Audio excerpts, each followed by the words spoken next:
Presidente na si Duterte, ano ba ang tunay na nagbago? Ano mga balitang hindi binabalita ng mainstream media? Ano mga balita ang kailangan nating linawin? Pag-usapan, pagkwentuhan natin. Nandito naman po ako, si Niel de Mesa, at ito ang Usapang Duterte. At kasama po natin today, hashtag Mr. and Mrs. Zaza in the house, very socially aware and socially conscious. Icon in the music industry, goes without saying, Isa Segura and Lisa Dino Segura, the daughter of the ex-president. So, yes.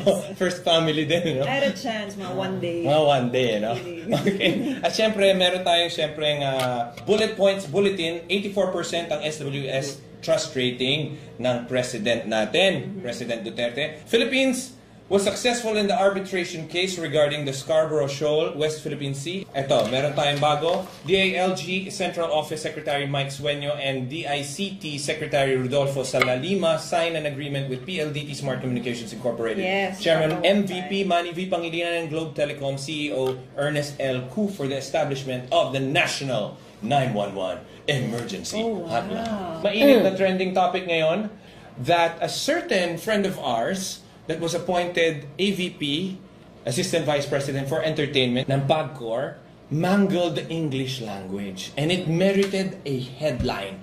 Facebook post lang po ito ng ating kaibigan in the industry, si Jimmy Bondo.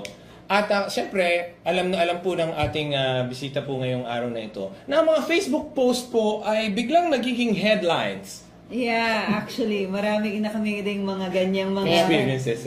Facebook posts na pick up ng media and ginawa nilang headlines. Kaya ako most of the time private lang ako. Oo nga. Yeah. So, yeah, I think that's the problem now, no? I think minsan ang tendency is, syempre, clickbait yung mga ganyan eh, di ba? Kumbaga, mas mapapansin kapag mas malala ang headline natin. Which is sad because I would expect that from the tabloids, but not from broadsheets. Yes. Diba? Siyempre, expect natin ang broadsheets mas talagang more on tama impormasyon, mas walang kinikilingan. The goal is to really deliver unbiased news, diba? Kaya nga, tinatawag silang journalist. Otherwise, everybody could have been just columnists and writers. Otherwise, diba? Doon na lang tayo sa Facebook and online media. Kung halimbawa pare-pareho lang. But do you think this article is malicious? Kasi may mga lines talaga. Pocholo Concepcion on Jimmy Bondo's mangling the English language. Ang sabi doon sa article, has unwittingly exposed his deficiency with the English language. So it's blatant that it's a pejorative statement from this Pocholo Concepcion. I actually wrote my own Facebook post and reaction about it. Only because, number one, I think it's very immature and irresponsible for a broadsheet. Very misleading, very malicious, and talagang maligning the character of the person. Parang, so, yung feeling mo din is to discredit Jamie from the post? Yes, because why do you break down certain supposedly grammatical errors na hindi naman? I mean, cradle to the grave. Lahat ng mga tao ngayon very involved na pagdating sa mga ganitong usapin. At it is our responsibility muna bago tayo mag-sensationalize ng kahit ano, na pangalagaan at protektahan din yung karakter ng yung personalidad or karakter ng iba't ibang tao. And if you are out there to malign intentionally, or kung hindi man intentionally, the mere fact that you are doing that is creating that kind of negativity. That's true. I think yun yung mali. I think that has been a trend, no, sa atin, di ba? It happens to a lot of people. May magsasalita ng ganitong opinion, ayaw mo yung opinion niya, pero imbis na punahin mo yung opinion niya at isabihin din kung ano yung opinion mo at pag-usapan ninyo yung opinion ng isa't isa, at titirahin mo, mali yung grammar niya, mali yung ganito. So parang... Or minsan yung moralidad. Diba? Para siyang, maganda ba? Mabait siya. Para siyang gano'n. So I think it happens. And it's sad. I would expect that from Facebook, but of course, we are talking about newspapers. We're talking about broadsheet. Yes. So yun lang, medyo, it's kind of disappointing. And siguro to those people who's questioning also the appointment of Jimmy as AVP for entertainment. I mean, I would question if Jimmy Punta sa inilagay sa DPWH, Department of Agriculture, di ba? Medyo sa akin yun ang questionable. Para ako mismo, Jimmy, pare, ba't mo tinanggap? Exactly. Di ba? Pero this is entertainment. And he's been here for ilang taon na rin. And circuit ang ano rin ni Jimmy. Linya niya to. So I think, I think he's very, very qualified for the job.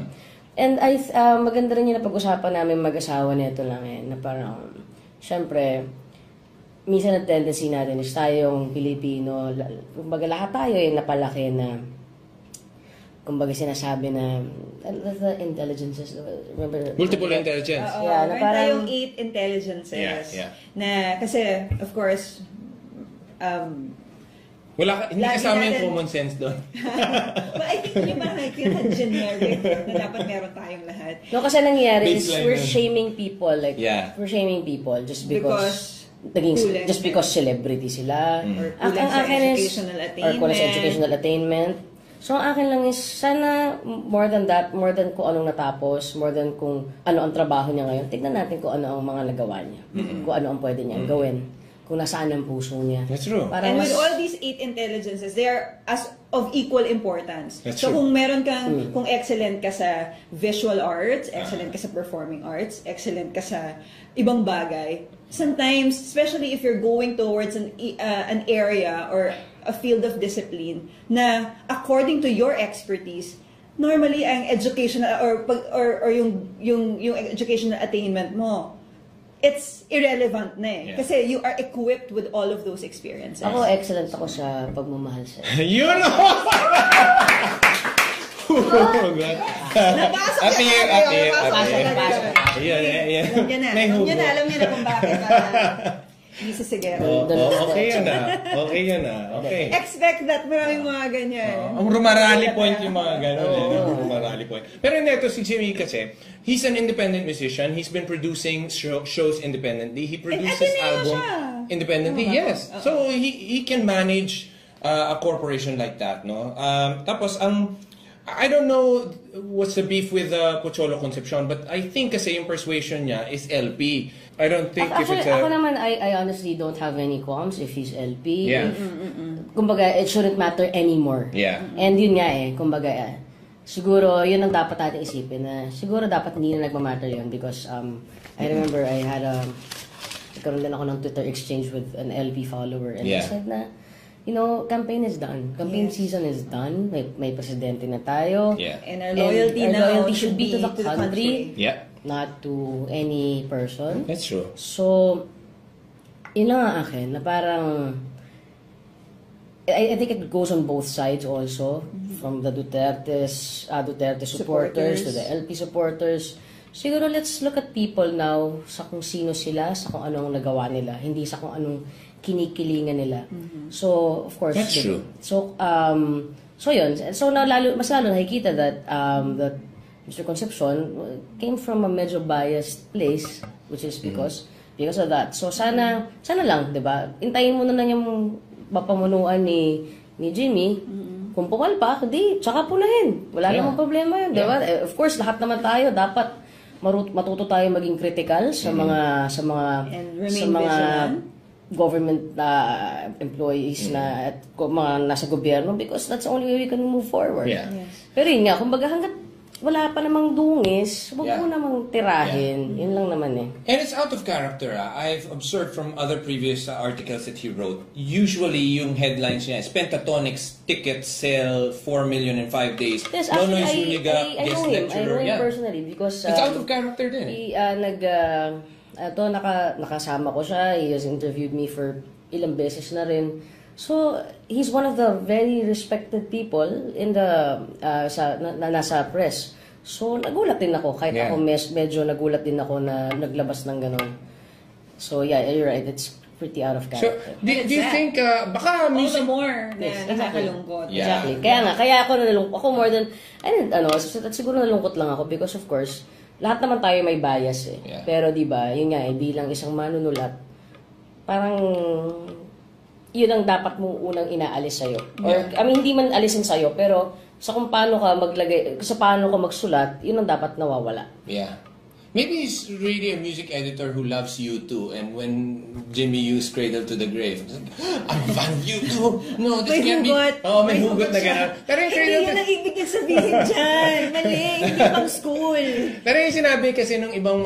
Case in point, no? A lot of Athenians said that, yeah, metaphorically speaking, it's Cradle to the Grave because it's the life, the beginning of life and death of a student from this point to this point. So parang it's a metaphor, so to speak, no? Well, the mere fact that it's an idiomatic expression already tells you that it is coined in different forms. So, like ako, I love you from the cradle to the grave.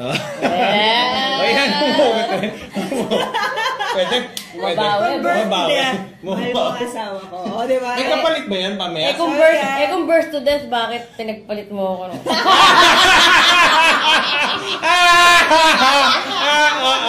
Oo nga.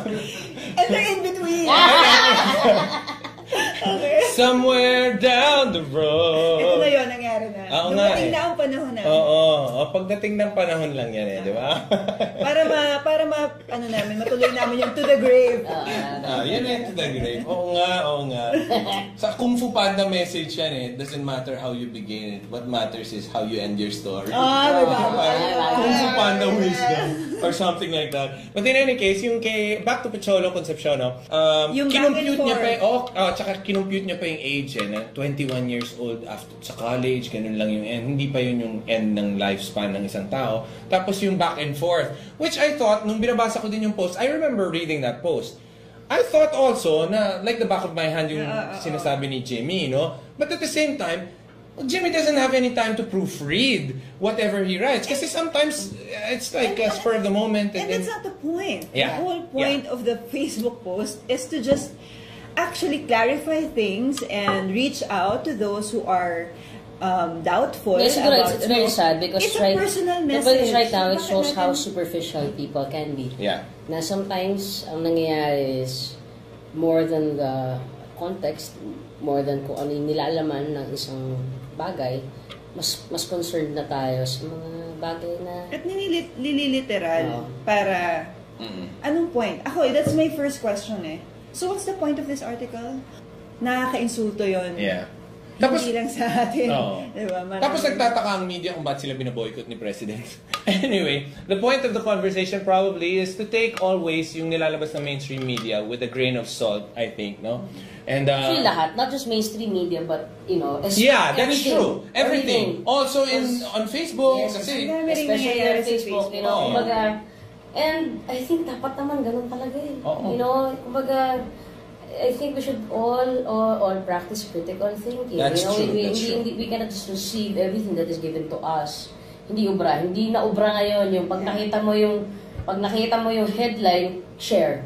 Reklamo. That's true. Mag-comment agad. No, read on it. Read everything. So and be responsible. Exactly. So yun lang. You just have to learn how to be accountable. And I mean, on the end of sa end ng mga nasa Facebook, sa end ng mga nagbabasa, at the same time, accountability din sa end ng mga nagsusulat at naglalabas ng mga ganitong klase mga posts. Since now we have this freedom to really just express what we feel, we forget that there is also accountability na dapat kaakibat nun. Yes. Diba? Yes. So, yun ang problema.